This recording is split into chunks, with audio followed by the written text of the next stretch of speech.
Sirui reached out to me and asked if I wanted to test this lens after testing all the Nightwalker series lenses.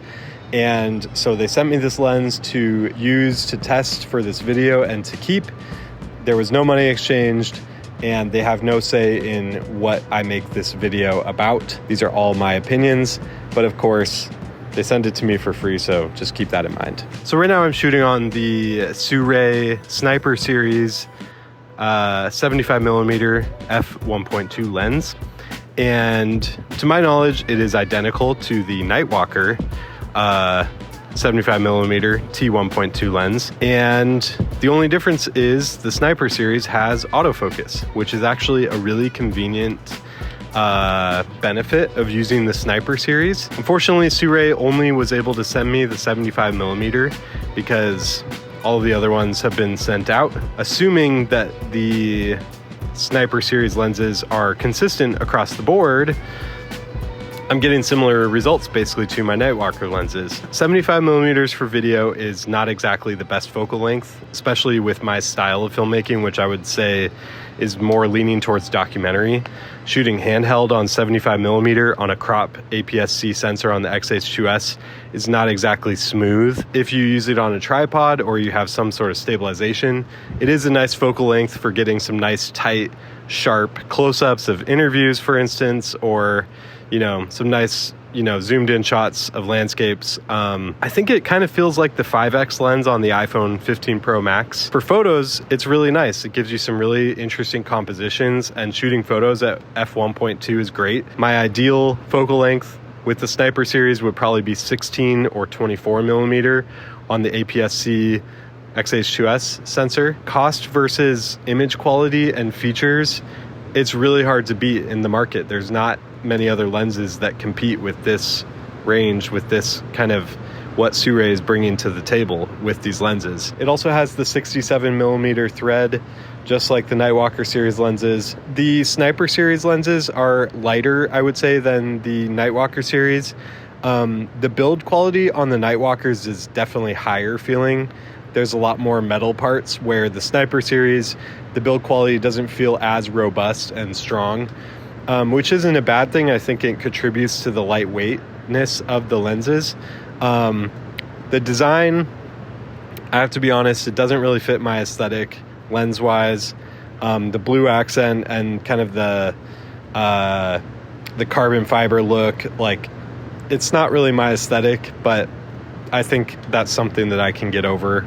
Like, that's not a huge deal. Footage-wise, it's really difficult to shoot at 1.2. I find that the camera autofocus really really hunts, and when I was taking photos with it, a lot of times it would miss at 1.2, which is kind of understandable. Like, it's so shallow.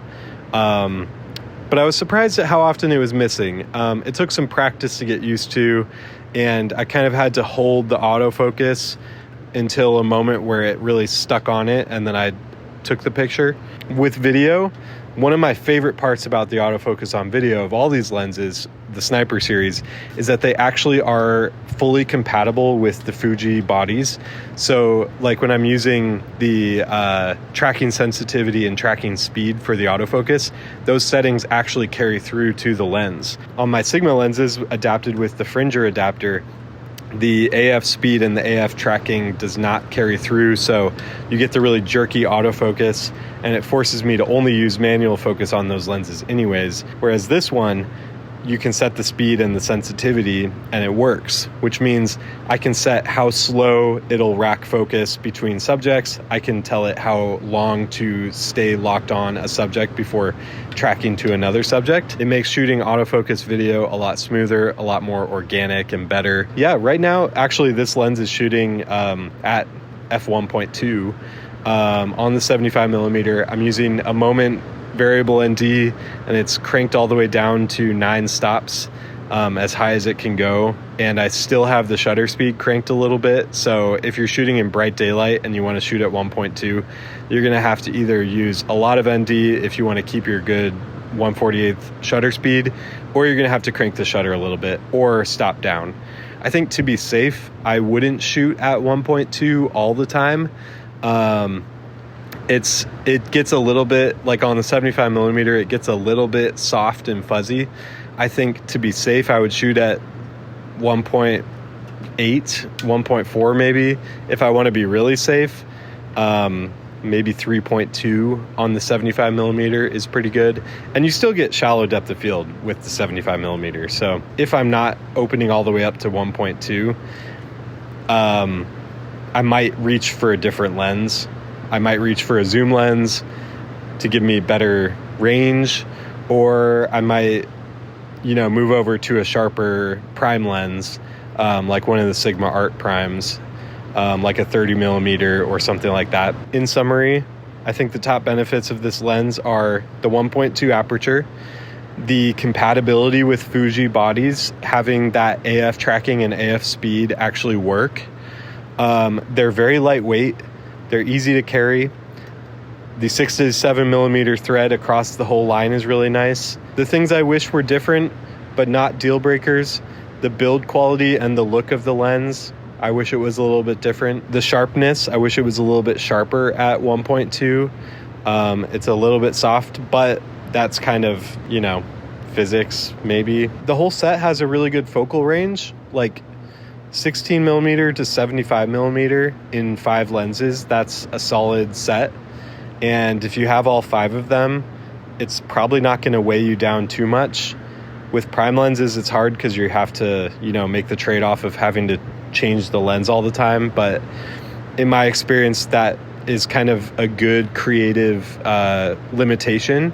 For a long time, all I shot on was a 30mm on an APS-C Canon 7D when I was starting off. And I don't think I bought another lens for 4 years. I used solely a 30mm for 4 years. And it taught me a lot about composition, framing, moving around to find a good shot. So it has its benefits too, and I'm still a big prime lens guy. So the Nightwalker series lenses are great budget cine lenses. They're still my top choice if you're looking for a budget cine lens. And so naturally, the Sniper series lenses come really close, adding autofocus capability with the same optics and the same f1.2 aperture. They make it a really interesting set of lenses. I don't think I would buy the 75mm myself. I think if I was really in love with the Nightwalker series lenses, the 16 or the 24, I might consider picking up a 16 or 24 Sniper series lens just because of the autofocus capability. That's one feature that I was really missing from the Nightwalkers, and if I'm trying to keep my rig, nice and small, I don't want to add on a follow focus, like a LiDAR type thing, because that's just going to make the rig too big, and then I might as well just use better glass in the end. Let me know if you have any other questions in the comments. I shot all of this video on the Fuji X-H2s using my F-Log2 LUTs that are available at LUTcompany.com, alongside some other LUTs like S-Log3, as well as a Super 8 emulation that you can check out on LUTcompany.com. Thank you so much for watching, and I will see you in the next one.